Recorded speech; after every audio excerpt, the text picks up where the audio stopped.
ന്യായശാസ്ത്രം ഒന്നാം അധ്യായത്തിലെ രണ്ടാമത്തെ ആനികം ഇന്ന് ആരംഭിക്കുകയാണ്. ആരംഭിക്കുന്നത് വാദകഥ എന്ന വിഷയത്തോടു കൂടിയാണ്. വാദകഥ എന്താണ്? കഥ എന്നാൽ കഥിക്കുന്നത് കഥ. എന്താണോ പറയുന്നത് അത് കഥ. കഥിക്കപ്പെടുന്നത്, പറയപ്പെടുന്നത് കഥ എന്ന് കഥയുടെ അർത്ഥം. അങ്ങനെയുള്ള വാദകഥ, വാദം ആണ് ഇവിടെ വിഷയം. 3 വിധമായ വാദങ്ങളെയാണ് പറയുന്നത്. വാദോ ജൽപോ വിദണ്ഡ ഇതി ത്രിധാ വാദകഥ. വാദം, ജൽപ്പം, വിദണ്ഡ എന്ന 3 വിധമാണ് വാദ കഥകൾ എന്ന് പറയും. ഇങ്ങനെ വാദകഥയെ അവതരിപ്പിച്ച് വാദലക്ഷണം പറയുന്ന സൂത്രം അവതരിപ്പിക്കും.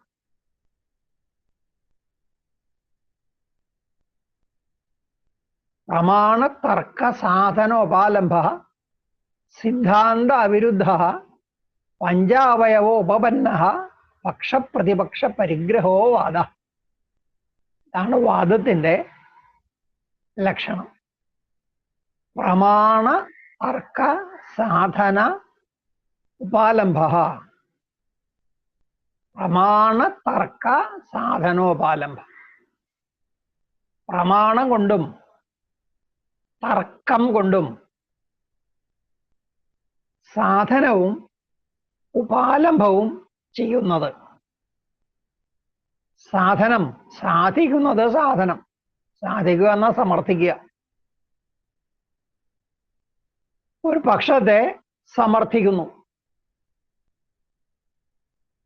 അതെങ്ങനെ സമർത്ഥിക്കണം? പ്രമാണം കൊണ്ടും തർക്കം കൊണ്ടും സമർത്ഥിക്കണം. അങ്ങനെ സമർത്ഥിക്കുമ്പോൾ തന്നെ അതിൻ്റെ എതിർപക്ഷത്തെ ഖണ്ഡിക്കണം. ഖണ്ഡനത്തെയാണ് ഉപാലംബം എന്ന് പറയുന്നത്. പ്രമാണം കൊണ്ടും തർക്കം കൊണ്ടും പക്ഷത്തെ സാധിക്കുകയും പ്രതിപക്ഷത്തെ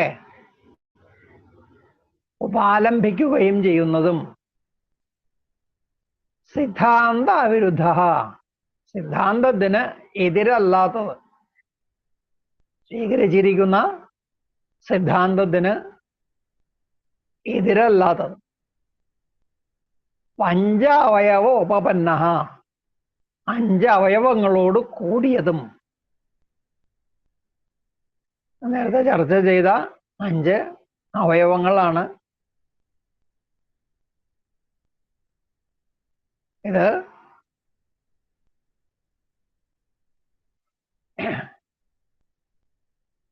പ്രത്യക്ഷ ഈ പ്രതിജ്ഞാദി അവയവങ്ങൾ. പ്രതിജ്ഞാദികളായ 5 അവയവങ്ങളോട് കൂടിയതും ഇത്രയും ലക്ഷണങ്ങളുള്ള പക്ഷപ്രതിപക്ഷ പരിഗ്രഹ വാദ.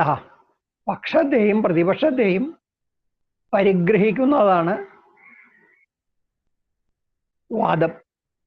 പ്രമാണം കൊണ്ടും തർക്കം കൊണ്ടും സാധനവും ഉപാലംബവും ചെയ്യുന്നതും സിദ്ധാന്തത്തിന് വിരുദ്ധമല്ലാത്തതും പഞ്ചാവയവങ്ങളോട് കൂടിയതും ആയ പക്ഷപ്രതിപക്ഷ പരിഗ്രഹമാണ് വാദം.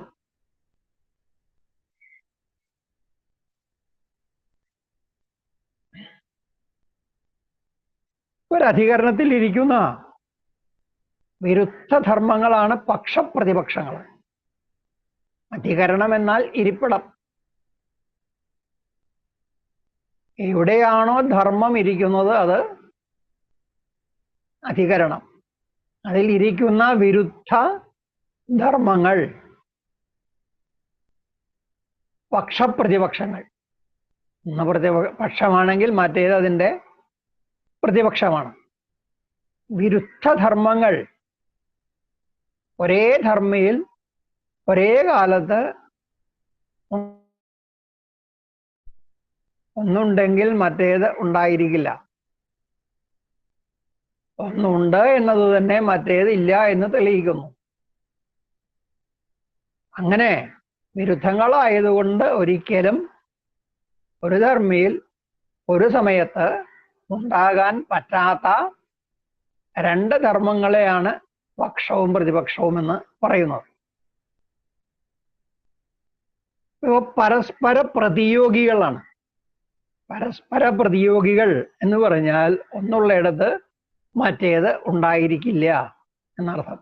താനുള്ളയിടത്ത് ഏതാണോ ഒരിക്കലും ഉണ്ടാകാൻ പറ്റാത്തത് അതാണ് അതിൻ്റെ പ്രതിയോഗി. അങ്ങനെ ഒരിക്കലും ഒരുമിച്ചിരിക്കാൻ പറ്റാത്ത രണ്ട് പക്ഷങ്ങളാണ് പ്രതിയോഗികൾ. അതിൻ്റെ ഭാവം പ്രതിയോഗിത. ഈ പ്രതിയോഗിതയ്ക്ക് പ്രത്യനീക ഭാവം എന്നും പേരുണ്ട്. അത് പരസ്പര ശത്രുക്കളാണ്. ഒന്നുണ്ടായാൽ അവിടെ മറ്റേത് ഉണ്ടായിരിക്കില്ല.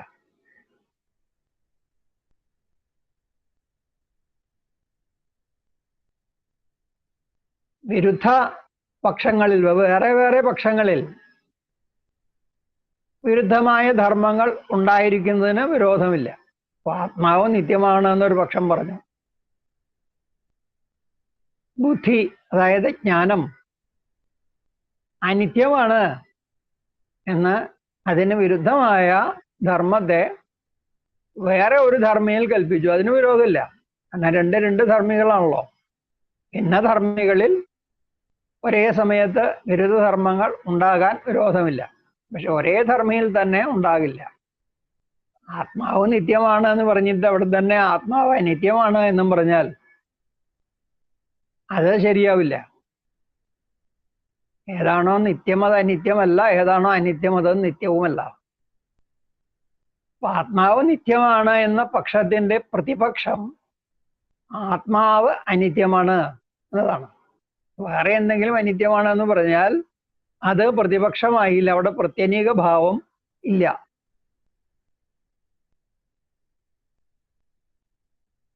എങ്ങനെ പക്ഷം പ്രതിപക്ഷം ഇവയിൽ പക്ഷത്തെ സമർത്ഥിക്കണം, സ്ഥാപിക്കണം, തെളിയിക്കണം. പ്രതിപക്ഷത്തെ നിരാകരിക്കണം, ഖണ്ഡിക്കണം. ഇത് രണ്ടും പ്രമാണം കൊണ്ടും തർക്കം കൊണ്ടും ചെയ്യണം എന്ന് പറഞ്ഞു. പ്രമാണം കൊണ്ടും തർക്കം കൊണ്ടും ചെയ്യണം എന്ന് പറഞ്ഞത് വേറെ ചിലതുകൊണ്ട് ചെയ്യാൻ പാടില്ല എന്ന് കാണിക്കാൻ വേണ്ടിയിട്ടാണ്. ഇത് ഛലം, ജാതി, നിഗ്രഹസ്ഥാനം എന്ന 3 തത്വങ്ങളാണ്. ഛലം കൊണ്ടും ജാതി കൊണ്ടും നിഗ്രഹസ്ഥാനം കൊണ്ടും ഉപാലംബിക്കാൻ ശ്രമിക്കാം, ഖണ്ഡിക്കാനും ശ്രമിക്കാം. വാസ്തവത്തിൽ ഖണ്ഡിക്കാൻ പറ്റില്ല, വാസ്തവത്തിൽ സ്ഥാപിക്കാനും പറ്റില്ല. ശരിയായ സ്ഥാപനവും ഉപാലംബനവും പ്രമാണ തർക്കങ്ങൾ കൊണ്ട് മാത്രമേ നടക്കുകയുള്ളൂ. ഛലജാതി നിഗ്രഹ സ്ഥാനങ്ങളെ കൊണ്ട് സാധിക്കില്ല. അതുകൊണ്ട് അവ വാദത്തിൽ ഉപയോഗിക്കാൻ പാടില്ല. ഉപയോഗിക്കുന്നത് നിഷ്ഫലമാണ്. അതുകൊണ്ട് പ്രയോജനം കിട്ടില്ല, ഖണ്ഡനവും നടക്കില്ല, സ്ഥാപനവും നടക്കില്ല.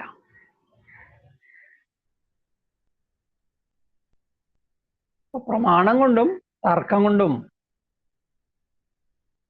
ഒരു പക്ഷത്തെ ഉപാലംബിക്കുമ്പോൾ ആ ഉപാലംബനം കൊണ്ട് അത് നിവർത്തിച്ചു പോകുന്നു, അതില്ലാതെയാകുന്നു, അതിന് നിലനിൽപ്പില്ലാതെയാകും. അപ്പോൾ മറ്റേത് സമർത്ഥിക്കപ്പെടുന്നു. ഇതാണ് വാദത്തിന്റെ ലക്ഷണം. ഇങ്ങനെ പ്രമാണ തർക്കങ്ങളെ കൊണ്ട് സാധനവും ഉപാലംബവും എവിടെയാണോ നടക്കുന്നത് അതാണ് വാദം.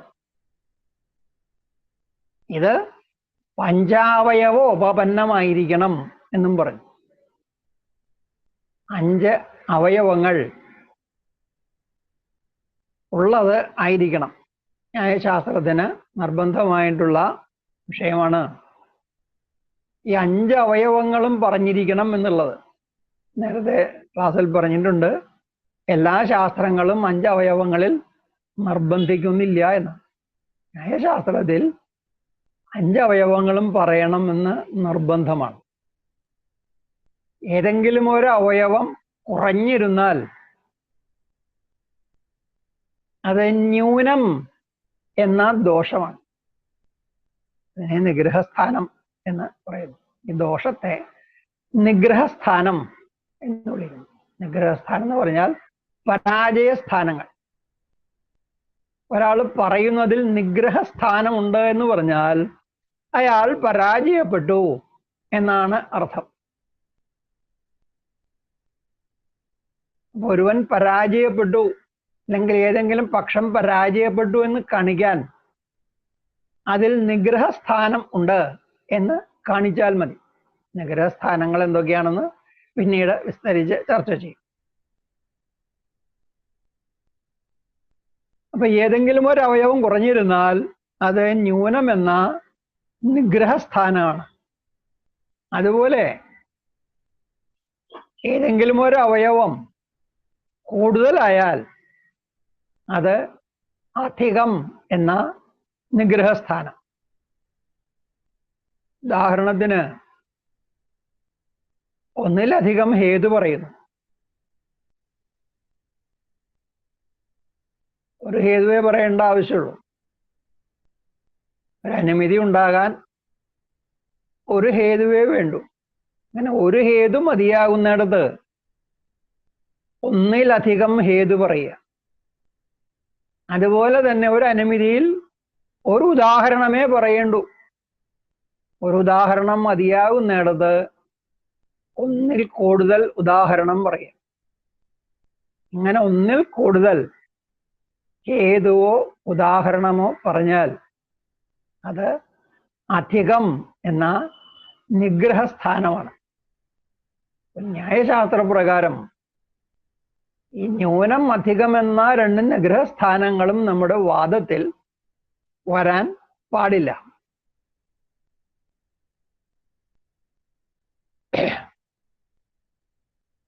ഇനി ഇതിലെ പ്രധാനമായ ഘടകം ഈ വാദ ലക്ഷണത്തിലെ അത് പ്രമാണതർക്ക സാധനോപാലംബ എന്നാണ്. പ്രമാണതർക്ക സാധനോപാലംബ. പ്രമാണം കൊണ്ടും തർക്കം കൊണ്ടും സാധനവും ഉപാലംബവും ചെയ്യുക. ഒരു വാദി തൻ്റെ വാദത്തെ സമർത്ഥിക്കുന്നതോടൊപ്പം എതിർപക്ഷങ്ങളെ ഖണ്ഡിക്കുകയും വേണം. പരപക്ഷ ഖണ്ഡനം കൂടാതെയുള്ള വാദം വാദമല്ല. അതിൽ വാദലക്ഷണം ഇല്ല. കാരണം വാദത്തിന്റെ ലക്ഷണത്തിൽപ്പെട്ടതാണ് ഉപാലംബം. ഉപാലംബം എന്തിനെയാണ്? എതിർപക്ഷത്തിന്റെയാണ് ഉപാലംബം. ഒരു പക്ഷം പറയുന്ന ആൾ അതിൻ്റെ എതിർപക്ഷങ്ങളെ എല്ലാം ഉപാലംബിക്കണം, ഖണ്ഡിക്കണം. അത് പ്രമാണം കൊണ്ടും തർക്കം കൊണ്ടും വേണം ചെയ്യാൻ. അങ്ങനെ ചെയ്യാതെ തൻ്റെ പക്ഷം മാത്രം പറഞ്ഞുകൊണ്ടിരുന്നാൽ അത് വാദമാവില്ല എന്നർത്ഥം. അപ്പൊ എതിർവാദി എന്താണ് എന്ന് പറയുന്നത് ശ്രദ്ധിക്കാതെ അതിനൊന്നും മറുപടി പറയാതെ തൻ്റെ വാദം മാത്രം മേൽക്കുമേൽ പറഞ്ഞാൽ, തൻ്റെ അഭിപ്രായം, തൻ്റെ പക്ഷം മാത്രം മേൽക്കുമേൽ പറഞ്ഞുകൊണ്ടിരുന്നാൽ, തൻ്റെ പക്ഷത്തെ സമർത്ഥിക്കുക മാത്രം ചെയ്തുകൊണ്ടിരുന്നാൽ അത് വാദമാവില്ല. വാദത്തിൽ എപ്പോഴും ഉപാലംബനം വേണം. പരപക്ഷ ഖണ്ഡനം നിശ്ചയമായിട്ടും ഉണ്ടാകണം. അങ്ങനെ പ്രമാണം കൊണ്ടും തർക്കം കൊണ്ടും സാധനവും ഉപാലംബവും നടത്തുന്നതും സിദ്ധാന്തത്തിന് അവിരുദ്ധമായതും പഞ്ചാവയവ സഹിതവും ആയ പക്ഷപ്രതിപക്ഷ പരിഗ്രഹ. പക്ഷത്തെ പരിഗ്രഹിക്കാം, അല്ലെങ്കിൽ പ്രതിപക്ഷത്തെ പരിഗ്രഹിക്കാം. രണ്ടായാലും വാദമാണ്. ബാക്കി എല്ലാ ലക്ഷണങ്ങളും അതിൽ വന്നിരിക്കണം. അങ്ങനെയുള്ള പക്ഷപ്രതിപക്ഷ പരിഗ്രഹമാണ് വാദം. അങ്ങനെ വാദത്തിന്റെ ലക്ഷണം പറഞ്ഞു. ഇനി ജൽപ്പം. വാദം, ജൽപ്പം, വിദണ്ഡ എന്ന മൂന്നാണ് വാദകഥ എന്ന് പറഞ്ഞു. ഇതിലെ വാദം എന്താണ് എന്നും പറഞ്ഞു. ഈ ജൽപ്പത്തിന്റെ ലക്ഷണം യഥോക്തോപന്ന ഛല ജാതി നിഗ്രഹസ്ഥാന സാധനോപാലംബോ ജൽപ. യഥോക്തോപന്ന, യഥാ ഉക്തം, യഥോക്തം, പറഞ്ഞതുപോലെ. എവിടെ പറഞ്ഞതുപോലെ? പൂർവസൂത്രത്തിൽ പറഞ്ഞതുപോലെ, വാദലക്ഷണ സൂത്രത്തിൽ പറഞ്ഞതുപോലെ ഉള്ള എല്ലാം തികഞ്ഞ, വാദലക്ഷണങ്ങളെല്ലാം തികഞ്ഞത്. അതാണ് യഥോക്തോപന്ന എന്ന പ്രയോഗത്തിന്റെ താല്പര്യം. പറഞ്ഞ പ്രകാരമുള്ള വാദലക്ഷണത്തോട് കൂടിയ. പിന്നെന്താണ്? ഛല ജാതി നിഗ്രഹസ്ഥാന സാധനോപാലംബ. ഛലം, ജാതി, നിഗ്രഹസ്ഥാനം ഇവ കൊണ്ട് സാധനവും ഉപാലംബവും ചെയ്യുന്നത്. ഛലം കൊണ്ട് സ്വപക്ഷത്തെ സമർത്ഥിക്കുന്നു, പരപക്ഷത്തെ ഖണ്ഡിക്കുന്നു. അതുപോലെ ജാതി കൊണ്ടും ചെയ്യുന്നു, അതുപോലെ നിഗ്രഹസ്ഥാനം കൊണ്ടും ചെയ്യുന്നു. ഇങ്ങനെ ഛല, ജാതി, നിഗ്രഹസ്ഥാനങ്ങളെ കൊണ്ട് സാധനവും ഉപാലംബവും, സ്വപക്ഷത്തിന്റെ സാധനം സമർത്ഥനവും പരപക്ഷത്തിന്റെ ഉപാലംബം ഖണ്ഡനവും ചെയ്യുന്നത് എവിടെയാണോ അത് ജൽപ്പം. അങ്ങനെയുള്ള വാദകഥ ജൽപ്പം. ഇതാണ് ജൽപ്പത്തിന്റെ ലക്ഷണം. ജൽപ്പം സാധുവായ വാദമല്ല ശരിക്കും. കാരണം വാദം പറയുന്ന സമയത്ത് പ്രമാണതർക്കങ്ങളെ കൊണ്ട് മാത്രമേ സാധനവും ഉപാലംബവും ചെയ്യാൻ പാടുള്ളൂ. ഛലജാതി നിഗ്രഹ സ്ഥാനങ്ങളെ കൊണ്ട് ചെയ്യാൻ പാടില്ല എന്ന് പറഞ്ഞു. കാരണം ഈ ഛലജാതി നിഗ്രഹ സ്ഥാനങ്ങളെ കൊണ്ട് ചെയ്യുന്ന ഖണ്ഡനം വാസ്തവത്തിൽ ഖണ്ഡനമല്ല. അതുകൊണ്ട് ഒന്നിനെയും ഖണ്ഡിക്കാൻ പറ്റില്ല, ഒന്നിനെയും സമർത്ഥിക്കാനും പറ്റില്ല. എന്നാലും അവ ഉന്നയിക്കുക, സ്ഥാപിക്കാനും ഖണ്ഡിക്കാനും വേണ്ടി. അങ്ങനെ ചെയ്യുമ്പോൾ അത് ശരിയായ വാദം അല്ല. അങ്ങനെയുള്ള വിലക്ഷണമായ ഒരു വാദവിശേഷമാണ് ജൽപ്പം. ഞാൻ ജൽപ്പത്തിന്റെ ഒരു വിശേഷമാണ് വിദണ്ഡ. മൂന്നാമത്തെ കഥയായ വിദണ്ഡ. അതെന്താണ്? സഹ പ്രതിപക്ഷസ്ഥാപനാഹീനോ വിദണ്ഡ. സഹ പ്രതിപക്ഷസ്ഥാപനാഹീനോ വിദണ്ഡ. സഹ എന്ന സർവനാമം കൊണ്ട് പൂർവപക്ഷത്തിൽ പറഞ്ഞ ജൽപ്പത്തെ ഗ്രഹിക്കണം. അപ്പോൾ സഹ എന്നതിന് ജൽപ്പ എന്നർത്ഥം. പൂർവസൂത്രത്തിൽ പറഞ്ഞ ജൽപ്പം. ആ ജൽപ്പം പ്രതിപക്ഷസ്ഥാപനാഹീന, പ്രതിപക്ഷത്തെ സ്ഥാപിക്കാത്തത്. തന്റെ പക്ഷത്തിനെതിരായ പക്ഷമാണല്ലോ പ്രതിപക്ഷം.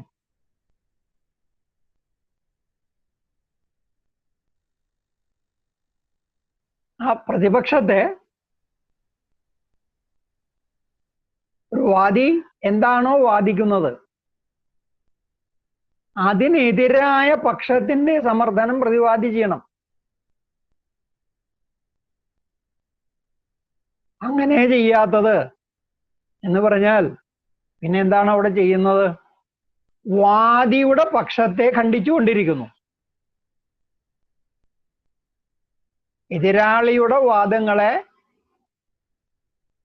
ഖണ്ഡിച്ചുകൊണ്ടേയിരിക്കുന്നു. എന്നാൽ എന്താണ് ഈ ഖണ്ഡിക്കപ്പെടുന്ന വാദത്തിന് എതിരായ ശരിയായ വാദം എന്ന് പറയുന്നില്ല.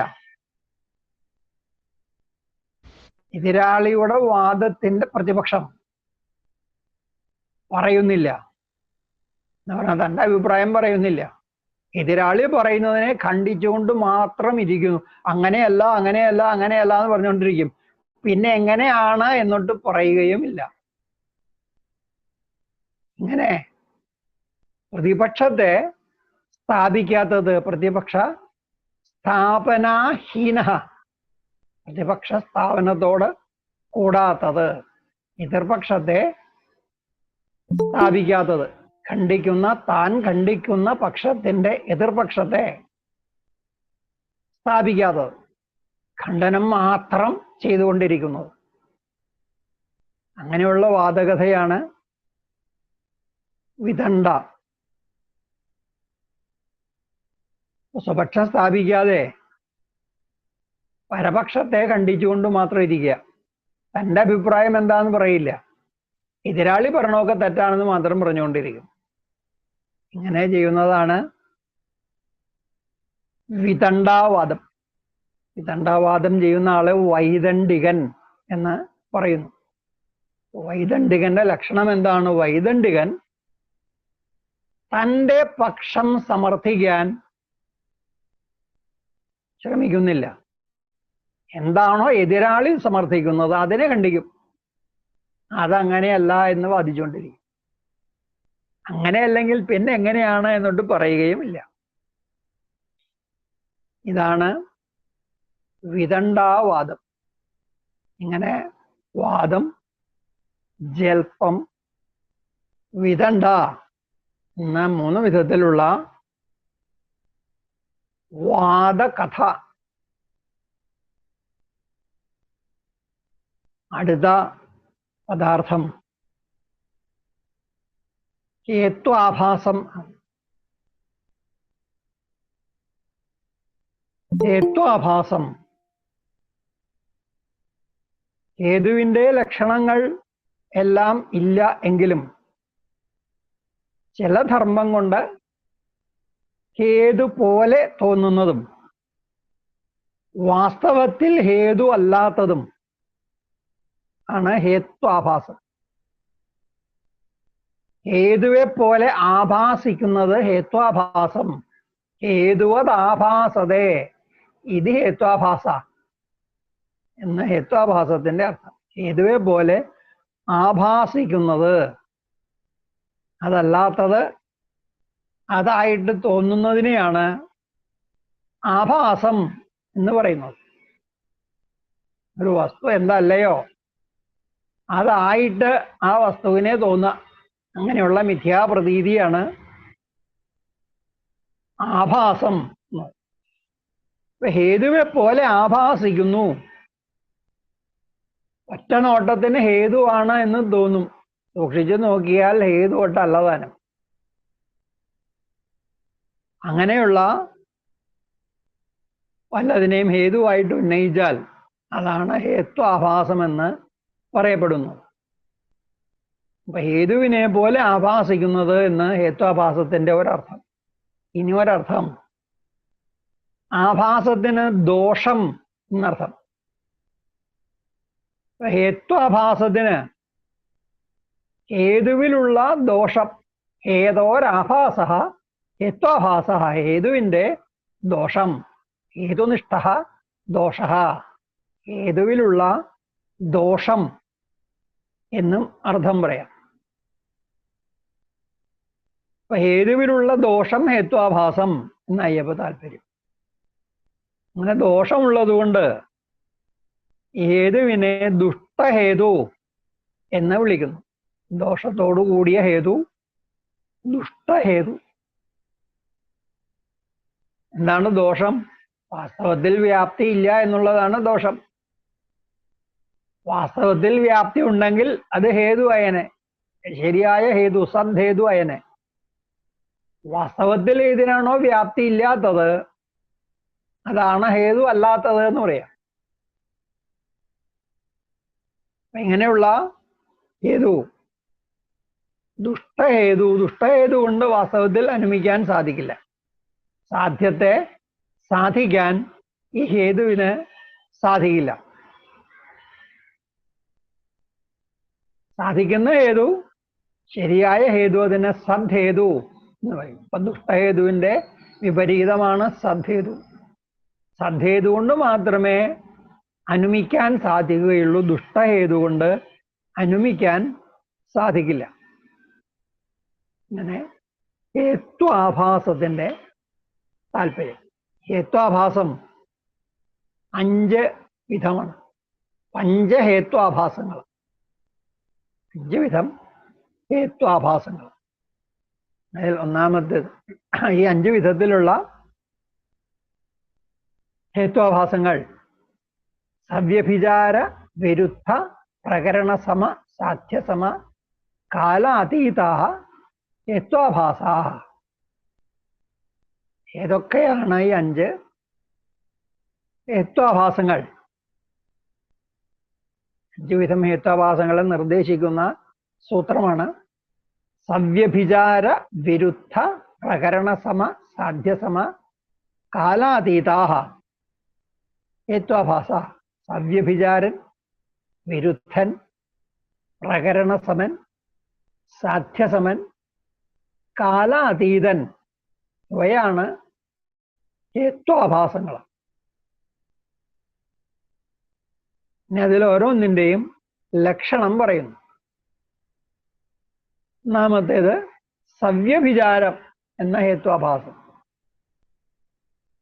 അനൈകാന്തിക സവ്യഭിചാര. അനൈകാന്തിക സവ്യഭിചാര.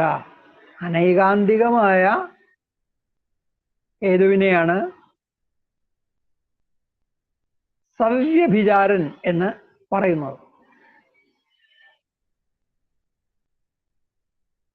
അന്തം എന്നാൽ പക്ഷം. ഓരോ പക്ഷത്തെയുമാണ് ഒരു അന്തം എന്ന് പറയുന്നത്. ഒരു പക്ഷത്തിൽ മാത്രം ഉള്ളത് ഐകാന്തികം.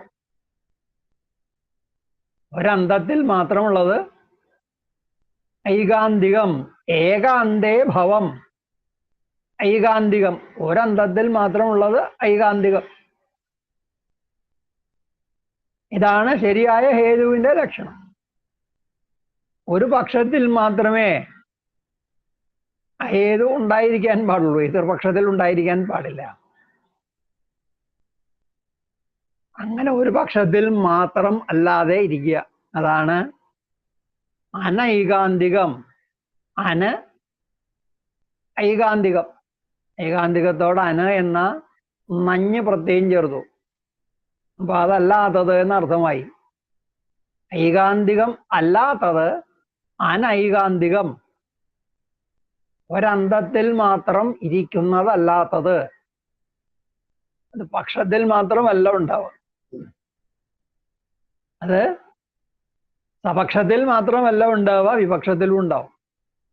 ഹേതു പറയുമ്പോ സപക്ഷത്തിൽ മാത്രമേ ഹേതു ഉണ്ടാവാൻ പാടുള്ളൂ, വിപക്ഷത്തിൽ ഉണ്ടാവാൻ പാടില്ല.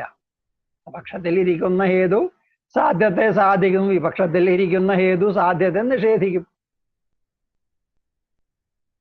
അപ്പൊ വിപക്ഷത്തിൽ ഹേതു ഉണ്ടായിരിക്കാൻ പാടില്ല, സപക്ഷത്തിലും വിപക്ഷത്തിലും ഉള്ളതാണ് അനൈകാന്തികം. ഒരന്തത്തിൽ മാത്രമല്ല, ഒരു പക്ഷത്തിൽ മാത്രമല്ല. ഈ ഹേതു സപക്ഷത്തിലുണ്ട്, അതുപോലെ വിപക്ഷത്തിലും ഉണ്ട്.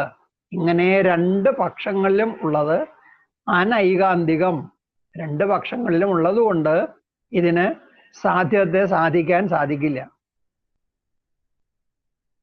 സപക്ഷത്തിലുള്ളത് സാധിക്കാൻ നോക്കും, വിപക്ഷത്തിലുള്ളത് അപ്പോൾ തന്നെ അതിനെ നിഷേധിക്കുകയും ചെയ്യും.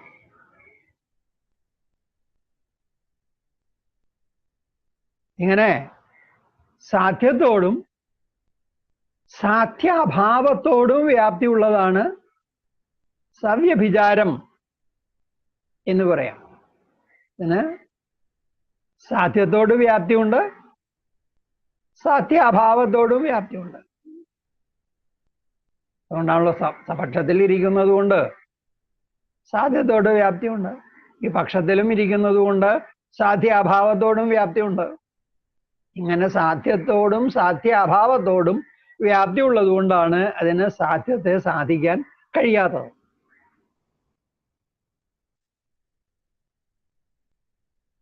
അതുകൊണ്ട് സാധ്യസാധകം അല്ലാതെ ഇരിക്കുന്ന ഹേതുവാണ് സവ്യഭിചാരം എന്ന ഹേത്വാഭാസം. ഉദാഹരണത്തിന് ശബ്ദം നിത്യമാണ്. അസ്പർശവത്വം കൊണ്ട് ആത്മാവ് പോലെ എന്ന ഒരു ഹേതു പ്രയോഗിക്കുന്നു.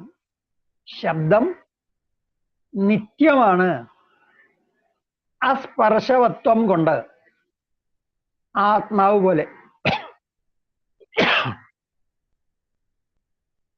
ശബ്ദം നിത്യമാണ് എന്ന് പ്രതി.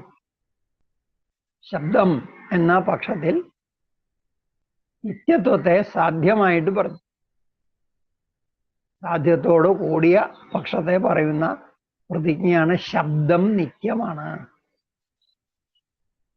ഇനി അതിന് ഹേതു ഉന്നയിക്കുന്നു. അസ്പർശവത്വം കൊണ്ട്, തൊടാൻ പറ്റാത്തതുകൊണ്ട്, സ്പർശം ഇല്ലാത്തതുകൊണ്ട്. ഇതുപോലെ ഉദാഹരണം പറയുന്നു, ആത്മാവ് പോലെ. ആത്മാവ് അസ്പർശവത്താണ്, അതിന് സ്പർശമില്ല, അതിനെ തൊടാൻ കഴിയില്ല, സ്പർശത്തിന് വിഷയമല്ല. അതുപോലെ ശബ്ദവും അസ്പർശവത്താണ്.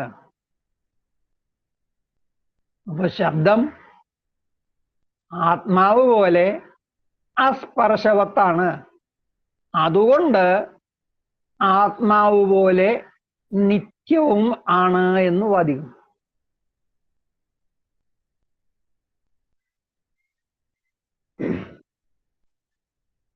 സ്പർശവത്വം നിത്യവസ്തുക്കളിൽ മാത്രമല്ല ഉള്ളത്, അനിത്യത്തിലും അസ്പർശവത്തായതുണ്ട്. ഉദാഹരണത്തിന് ജ്ഞാനം, ബുദ്ധി. ബുദ്ധിക്ക് ജ്ഞാനം എന്നർത്ഥം പറഞ്ഞല്ലോ. അതിനെ തൊടാൻ പറ്റുമോ? അതിനെ തൊടാൻ പറ്റില്ല. അപ്പോ ജ്ഞാനം അസ്പർശവത്താണ്, ആത്മാവ് പോലെ. ആത്മാവ് പോലെ അസ്പർശവത്തായ ജ്ഞാനം ആത്മാവ് പോലെ നിത്യം അല്ല. നിത്യമല്ലാത്ത ജ്ഞാനത്തിലും നിത്യമായ ആത്മാവിൽ ഉള്ള അസ്പർശവത്വം എന്ന ലക്ഷണം ഉണ്ട്. ഇപ്പൊ സാധ്യാഭാവത്തിലും ഹേതുണ്ട്. അസ്പർശവത്വം എന്ന ഹേതു സാധ്യത്തിലുണ്ട്, സാധ്യാഭാവത്തിലും.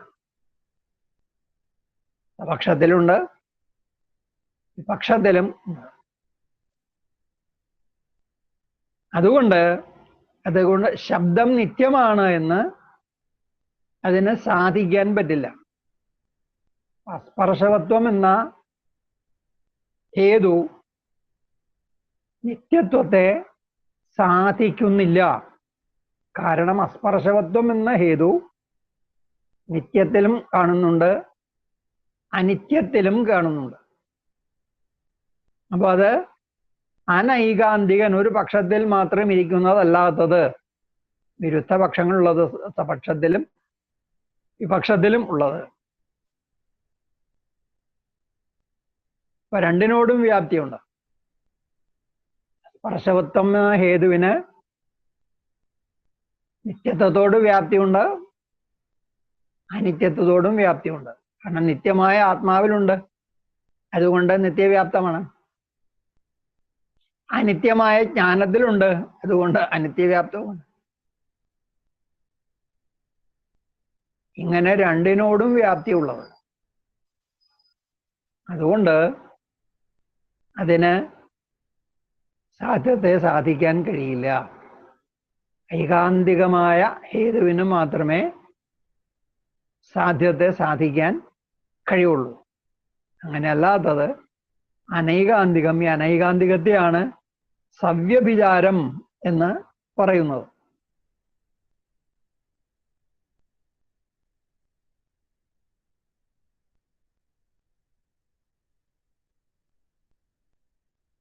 വിരുദ്ധം, രണ്ടാമത്തെ ഹേത്വാഭാസം വിരുദ്ധം. വിരുദ്ധത്തിന്റെ ലക്ഷണം സിദ്ധാന്തം അഭ്യുപേത്യ തദ് വിരോധി വിരുദ്ധ. സിദ്ധാന്തം അഭ്യുപേത്യ, സിദ്ധാന്തത്തെ സ്വീകരിച്ചിട്ട്. അഭ്യുപഗമം എന്ന് പറഞ്ഞാൽ സ്വീകരണം, സ്വീകരിക്കുക എന്നതാണ് അഭ്യുപഗമം. സിദ്ധാന്തം അഭ്യുപേത്യ, സിദ്ധാന്തത്തെ അഭ്യുപഗമിച്ചിട്ട്, സ്വീകരിച്ചിട്ട്. തത് വിരോധി, അതിന് വിരോധിയായിരിക്കുന്നത്. വിരുദ്ധൻ അതിന് വിരോധിയായിരിക്കുന്നത് എന്ത് ചെയ്യും? വിരോധിയായിരിക്കും സിദ്ധാന്തത്തെ ഉപാലംബിക്കും, ഖണ്ഡിക്കും. സിദ്ധാന്തത്തെ അത് സാധ്യത്തെ നിരാകരിക്കും. ഇപ്പൊ സാധ്യത്തെ ഉപാലംബിക്കുന്നത് ആയിരിക്കുന്നത്. ഇപ്പൊ അംഗീകരിച്ച സിദ്ധാന്തത്തെ ഈ പറയുന്ന ഹേതു ഖണ്ഡിക്കുന്നു. ആദ്യം ഒരു സിദ്ധാന്തത്തെ സ്വീകരിക്കുന്നു.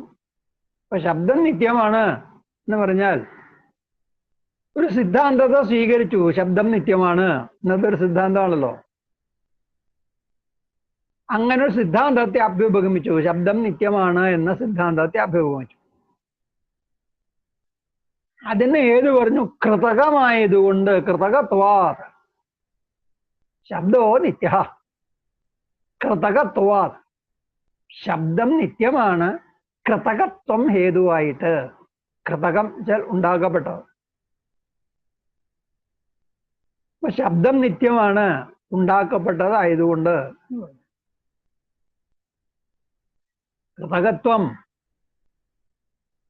അനിത്യത്വ വ്യാപ്തമാണ്. ഏതൊക്കെയാണോ ഉണ്ടാക്കപ്പെട്ടത് അതൊക്കെ നശിക്കും, ഉണ്ടായതൊക്കെ നശിക്കും. ഏതൊക്കെയാണോ കൃതകമായത് അവയെല്ലാം നശ്വരമാണ്. യദ്യത് കൃതകം തത്തം നശ്വരം. ഇതാണ് വ്യാപ്തി. ഏതെല്ലാം ഉണ്ടാക്കപ്പെട്ടതാണോ അവയെല്ലാം നശിക്കും. ഏതാണോ നശിക്കാത്തത് അവ ഒരിക്കലും ഉണ്ടാക്കപ്പെട്ടവ അല്ല. അവയ്ക്ക് ഉത്പത്തിയും ഇല്ല. ഉത്പന്നമായത് നശിക്കും. ഏത് നശിക്കുന്നില്ലയോ അതിന് ഉത്പത്തിയും ഉണ്ടായിരിക്കില്ല. ഇതാണ് ശരിയായ വ്യാപ്തി. ഇപ്പൊ ശബ്ദം നിത്യമാണ് എന്ന് സാധിക്കണമെങ്കിൽ ശബ്ദം അകൃതകമാണ്, ഉത്പാദ്യം അല്ല എന്നാണ് പറയേണ്ടത്. കൃതകമാണ് എന്ന് പറയുമ്പോൾ അതിന്റെ വിപരീതമാണ് പറഞ്ഞിരിക്കുന്നത്, ഉണ്ടാക്കപ്പെട്ടതാണ്. കൃതകം എന്ന ഹേതു ശബ്ദത്തിൽ സിദ്ധാന്തിച്ച നിത്യത്വത്തെ വിരോധിച്ചു. അതിനെതിരായിട്ട് വന്ന് കൃതകത്വം കൊണ്ട് ശബ്ദം അനിത്യമാണ് എന്ന് സാധിച്ചു. സാധ്യത്തിന്റെ അഭാവത്തെ സാധിച്ചു. സാധ്യം എന്താണ്? നിത്യത്വമാണ് സാധ്യം. ശബ്ദം എന്ന പക്ഷത്തിൽ നിത്യത്വമാണ് സാധ്യമായത്. അത് സാധിക്കേണ്ടതിന് പകരം കൃതകത്വം എന്ന ഹേതു ഉന്നയിച്ചപ്പോൾ ആ ഹേതു ശബ്ദത്തിൽ അനിത്യത്വത്തെ സാധിച്ചു. ഇങ്ങനെ വിരുദ്ധം എന്ന ഹേത്വാഭാസം. ഇനി പ്രകരണ സമ ഹേത്വാഭാസം. യസ്മാത് പ്രകരണ ചിന്ത സ നിർണയാർത്ഥം അപദിഷ്ട പ്രകരണ സമഃ. യസ്മാത് പ്രകരണ ചിന്ത, ഏതുകൊണ്ട് പ്രകരണ ചിന്ത സംഭവിക്കുന്നുവോ അത് നിർണയാർത്ഥം അപദിഷ്ട, നിർണയം വരുത്താൻ വേണ്ടി പറയുമ്പോൾ അത് പ്രകരണ സമൻ ആകുന്നു. പ്രകരണം എന്നാൽ വിചാരം. പ്രകരണം വിചാരം. വിമർശത്തിന്, അതായത് സംശയത്തിന് വിഷയമാകുന്ന പക്ഷപ്രതിപക്ഷങ്ങൾ രണ്ടും പ്രകരണം. പക്ഷം പ്രകരണമാണ്, പ്രതിപക്ഷവും പ്രകരണമാണ്. അവ സംശയത്തിന് വിഷയമാണ്. സംശയത്തിന് വിഷയമായതുകൊണ്ട് എന്ത് വേണം? അവയെ ചിന്തയ്ക്ക് വിധേയമാക്കണം, പ്രമാണ പരീക്ഷയ്ക്ക് വിധേയമാക്കണം. അങ്ങനെ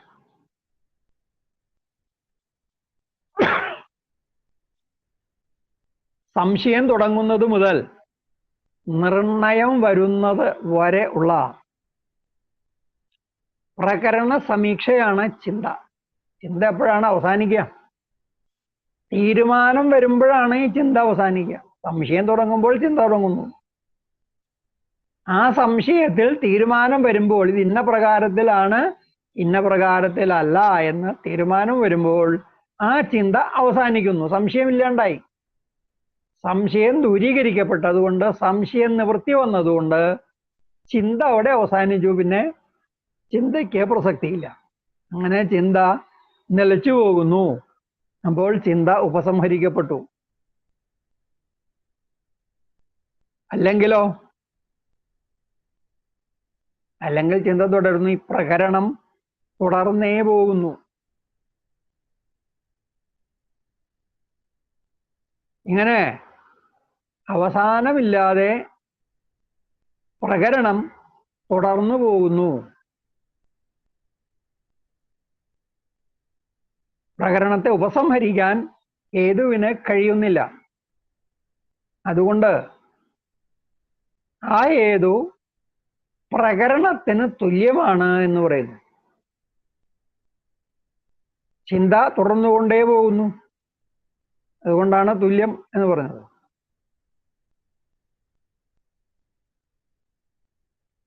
അങ്ങനെയുള്ള ഹേതുവിനെയാണ് പ്രകരണ സമഹേത്വാഭാസം എന്ന് പറയുന്നത്.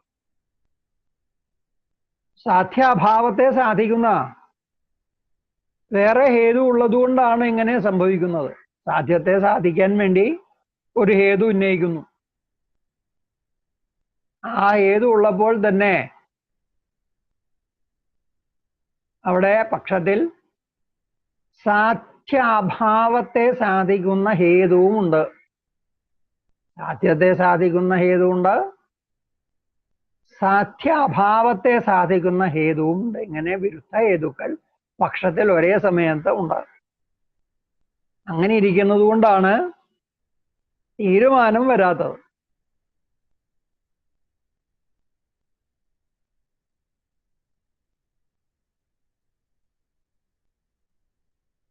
ഇങ്ങനെയുള്ള ഹേതു ഇവനെ പ്രതിഹേതു എന്ന് പറയുന്നു. പ്രതിപക്ഷം എന്നും പറയാം. വിപരീതാർത്ഥ സാധകമായ ഹേതു പ്രതിഹേതു അഥവാ പ്രതിപക്ഷം.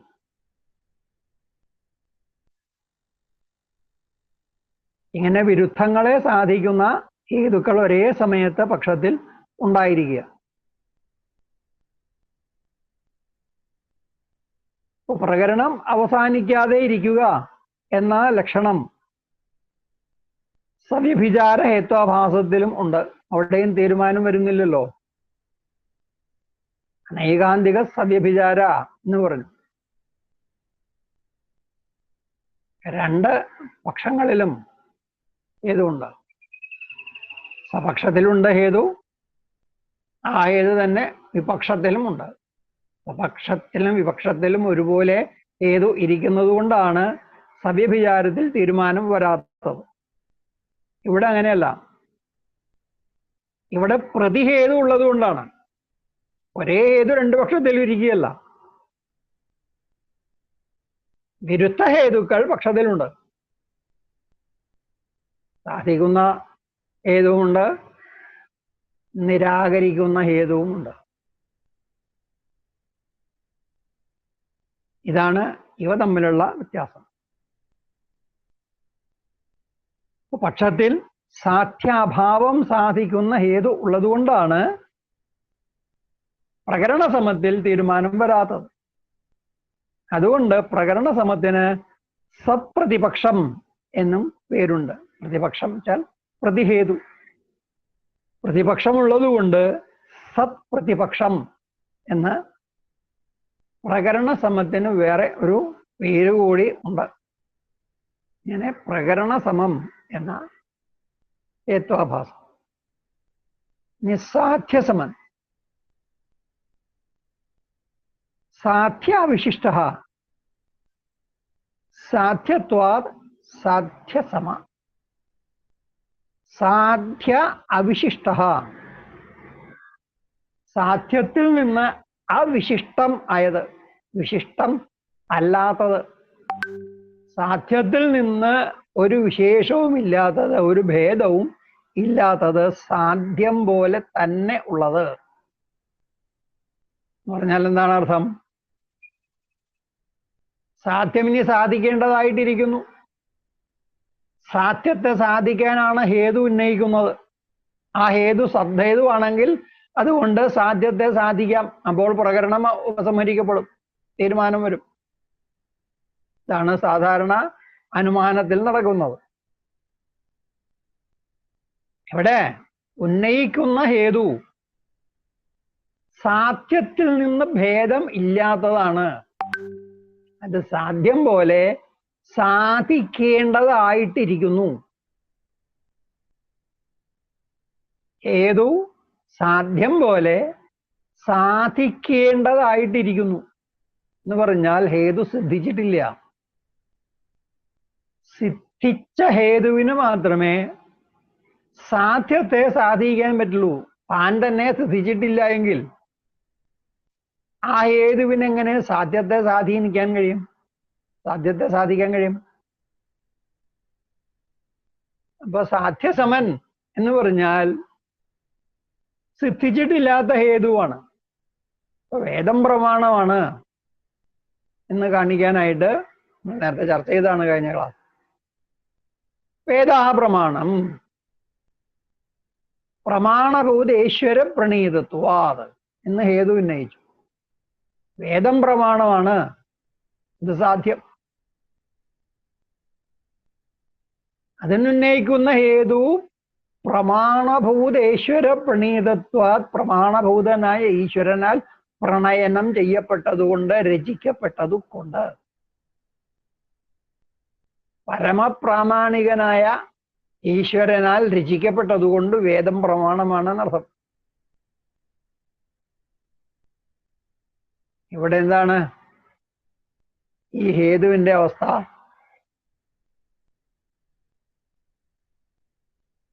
ഈശ്വരപ്രണീതത്വാത് ഉന്നയിച്ച ഹേതു ഒന്നാമത് ഈശ്വരൻ ഉണ്ട് എന്ന് ശ്രദ്ധിക്കണം. ഈശ്വരൻ ഉണ്ടോ ഇല്ലയോ എന്ന് തന്നെ ഇതുവരെ തീരുമാനമായിട്ടില്ല. രണ്ട്, ഈശ്വരൻ ഉണ്ടായാൽ മാത്രം പോരല്ലോ, ആ ഈശ്വരൻ പ്രമാണഭൂതനാണ് എന്ന് ശ്രദ്ധിക്കണം. പ്രമാണഭൂതേശ്വര പ്രണീതത്വ, പ്രമാണഭൂതനായ ഈശ്വരനാൽ പ്രണീതമായതുകൊണ്ട്. അപ്പൊ ഈശ്വരൻ ഉണ്ട് എന്ന് സിദ്ധിക്കണം. ആ ഉള്ള ഈശ്വരൻ പ്രമാണഭൂതനാണ് എന്ന് സിദ്ധിക്കണം. അത് മാത്രം മതിയോ? പോരാ. മൂന്നാമത് ആ ഈശ്വരൻ വേദം രചിച്ചു എന്നും തെളിയണം. ഈശ്വരൻ രചിച്ചതാണ് വേദം എന്ന് മൂന്നാമത് ഒന്ന് സിദ്ധിക്കണം.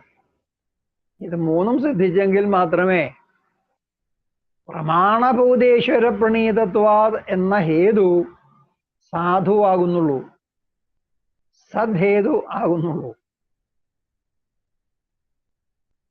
ഇത് മൂന്നും സാധിച്ചിട്ടില്ലാത്തത് കൊണ്ട് ഈ ഹേതു സാധ്യസമൻ, വേദത്തിന്റെ പ്രാമാണ്യം പോലെ സാധിക്കേണ്ടതാണ് അതിൻ്റെ പ്രമാണഭൂതേശ്വര പ്രണീതത്വം. അതുകൊണ്ട് ആ ഹേതുവിന് വേദത്തിന്റെ പ്രാമാണ്യത്തെ സാധിക്കാൻ കഴിയില്ല. ഇതാണ് സാധ്യസമൻ. ഹേതു സാധ്യത്തിന് തുല്യമായിരിക്കുക എന്ന് പറഞ്ഞാൽ സാധ്യം പോലെ സാധിക്കേണ്ടതായിരിക്കുക. ഹേതു തന്നെ സിദ്ധിച്ചിട്ടില്ല, ആ ഹേതു കൊണ്ട് പിന്നെ എങ്ങനെ സാധ്യം സിദ്ധിക്കും? അപ്പൊ ഹേതു തനിക്ക് സാധനം ആവശ്യപ്പെടുന്നു, സാധ്യത്തെ പോലെ തനിക്ക് സാധനം ആവശ്യപ്പെടുന്നു ഹേതു. അങ്ങനത്തെ ഹേതു ഉന്നയിച്ചാൽ സാധ്യം എങ്ങനെ സിദ്ധിക്കും? അതുകൊണ്ടത് ഹേതുവല്ല, ഹേത്വ ആഭാസമാണെന്ന് അർത്ഥം. ഇതാണ് സാധ്യസമൻ എന്ന ഹേത്വാഭാസം.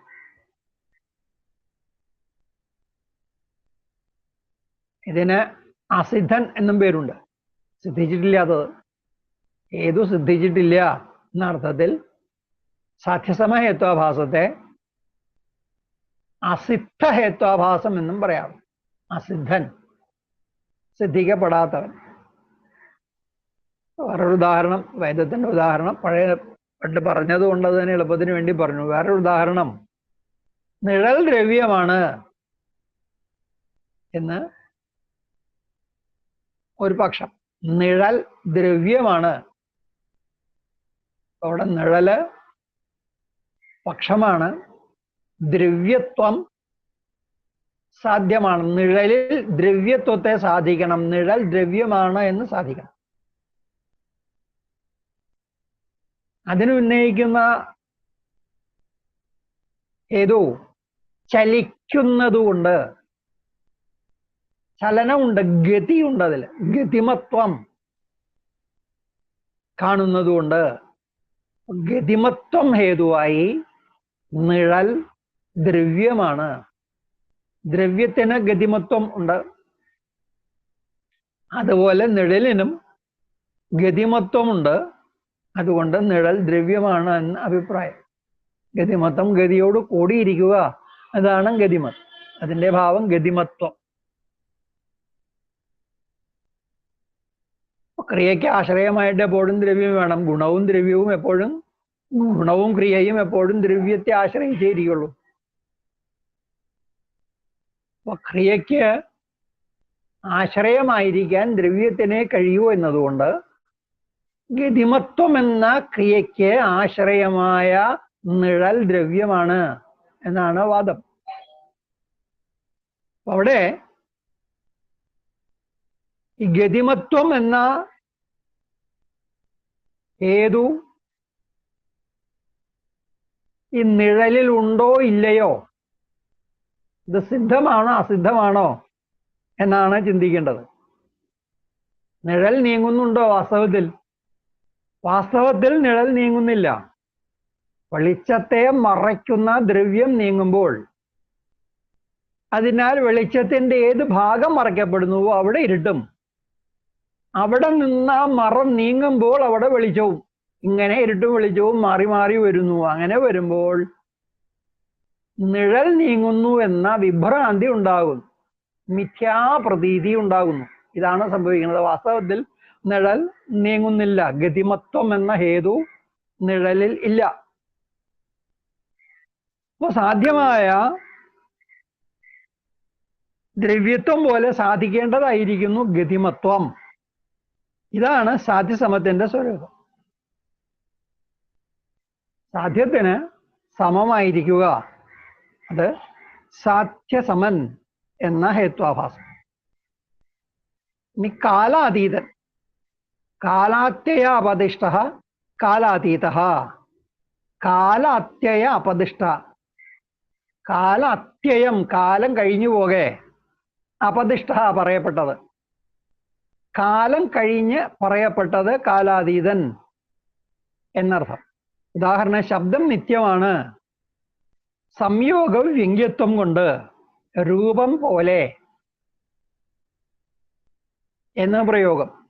ശബ്ദം നിത്യമാണ്, അപ്പോൾ ശബ്ദം പക്ഷം അതിൽ നിത്യത്വത്തെ സാധിക്കണം, സാധ്യമായത് നിത്യത്വം. സംയോഗ വ്യംഗ്യത്വം ഉദാഹരണം, സംയോഗ വ്യംഗ്യത്വം സംയോഗത്താൽ വെളിപ്പെടുന്നത് എന്നർത്ഥം. സംയോഗ വ്യംഗ്യം സംയോഗം കൊണ്ട്, ചേർച്ച കൊണ്ട് വെളിപ്പെടുന്നത്. ഇതുപോലെ രൂപം പോലെ. രൂപം വെളിച്ചമുള്ളപ്പോഴും വെളിച്ചമില്ലാത്തപ്പോഴും വസ്തുക്കൾക്ക് രൂപമുണ്ട്. അങ്ങനെ വെളിച്ചമില്ലാത്തപ്പോഴും ഉള്ള രൂപത്തെ വെളിച്ചമുള്ളപ്പോൾ മാത്രമേ കാണുന്നുള്ളൂ. വെളിച്ചമില്ലാത്തപ്പോൾ കാണാൻ പറ്റില്ല. അപ്പൊ മുമ്പേ തന്നെ ഉള്ള രൂപം വെളിച്ചത്തോടെ സംയോഗമുണ്ടാകുമ്പോൾ കാണപ്പെടുന്നു. അതുപോലെ മുമ്പേ തന്നെ ഉള്ള ശബ്ദം സംയോഗത്താൽ വെളിപ്പെടുന്നു. ശബ്ദം നേരത്തെ തന്നെ ഉണ്ട്. ആ നേരത്തെ തന്നെ ഉള്ള ശബ്ദം ചെണ്ടയും കോലും തമ്മിലോ മരവും കോടാലിയും തമ്മിലോ ഒക്കെ ഉണ്ടാകുന്ന സംയോഗം മൂലം വെളിപ്പെടുന്നു എന്നാണ് അഭിപ്രായം. ഇത് കേൾക്കുമ്പോൾ തന്നെ നമുക്കറിയാം ഇതിങ്ങനെയല്ല. ഇത് ഈ നേരത്തെ തന്നെ ഉള്ള രൂപം വെളിപ്പെടുകയല്ല. കാരണം സംയോഗം കൊണ്ടാണെങ്കിൽ സംയോഗ കാലത്ത് മാത്രമേ വെളിപ്പെട്ട് നിൽക്കുള്ളൂ. വെളിച്ചമുള്ളപ്പോൾ മാത്രമേ രൂപം കാണുന്നുള്ളൂ. വെളിച്ചം പോയാൽ രൂപം കാണില്ല. അപ്പൊ സംയോഗ വ്യംഗ്യമാണ് എങ്കിൽ അത് വിഭാഗ നശ്യവുമായിരിക്കും. വിഭാഗത്തിൽ നശിക്കണം. വെളിച്ചം വേർപെടുമ്പോൾ ആ രൂപം കാണാതെ ആവണം. അത് കാണാതെ ആവുന്നുണ്ട്. ശബ്ദം അങ്ങനെയല്ല. ശബ്ദം സംയോഗമില്ലാതെയാകുമ്പോഴും നിലനിൽക്കുന്നു, വിഭാഗകാലത്തും നിലനിൽക്കുന്നു. ഇപ്പൊ ശബ്ദം സംയോഗവ്യംഗ്യം അല്ല, വിഭാഗകാലത്തും നിലനിൽക്കുന്നത് കൊണ്ട് ഇതാണ് ശരിയായ ഹേതു. മാത്രമല്ല ഈ ശബ്ദം ദൂരെ ദൂരെ ഉള്ളവർ പിന്നീട് കേൾക്കുന്നു. തൊട്ടടുത്ത് നിൽക്കുന്ന ഉടനെ കേൾക്കും. കുറച്ച് ദൂരെയുള്ളവർ കുറച്ച് കഴിഞ്ഞാൽ ശബ്ദം സഞ്ചരിച്ചങ്ങോട്ട് എത്തണ്ടേ. അതുകൊണ്ട് ഒരു ദിക്കിൽ ഉൽപ്പന്നമായ ശബ്ദം അവിടെ നിന്ന് സഞ്ചരിച്ച് ദൂരങ്ങളിൽ എത്തുന്നു എന്ന് പ്രത്യക്ഷമാണ്. അതുകൊണ്ട് ശബ്ദം സംയോഗ വ്യംഗ്യമല്ല, സംയോഗജന്യമാണ്. ചെണ്ടയും കോലും തമ്മിലുള്ള സംയോഗം കൊണ്ട് ശബ്ദം ജനിക്കുന്നു, ഉൽപ്പന്നമാകുന്നു. കോടാലിയും വറകും തമ്മിലുള്ള സംയോഗം കൊണ്ട് ശബ്ദം ഉൽപ്പന്നമാകുന്നു. ഇങ്ങനെ ഉൽപ്പന്നമായ ശബ്ദം ദൂരേക്ക് പിന്നീട് കേൾക്കുന്നു. ഇവിടെ ഈ ഹേതു കേൾക്കുമ്പോൾ തന്നെ അറിയാം ഇത് ശരിയല്ല. അപ്പൊ അതിന്റെ കാലം കഴിഞ്ഞു പോയി. പറയുമ്പോൾ തന്നെ കാലം കഴിഞ്ഞു. അതുകൊണ്ടാണ് കാലാതീതം എന്ന് അതിന് പേര് വന്നത്. ഹേതു കേൾക്കുന്ന മാത്രയിൽ തന്നെ അത് വിപരീത ഹേതുവാൽ ബാധിച്ചു പോകുന്നു എന്നർത്ഥം. എങ്ങനെ? കാലാത്യയ അപദിഷ്ട കാലാതീത. കാലം കഴിഞ്ഞ് പറയപ്പെട്ടത് കാലാതീതൻ എന്ന കാലാതീതന്റെ ലക്ഷണം. ഇത്രയും ഈ 5 ഏത്വാഭാസം. ഇവിടെ നിർത്താം. ഏത്വാഭാസത്തിൽ നിർത്താം.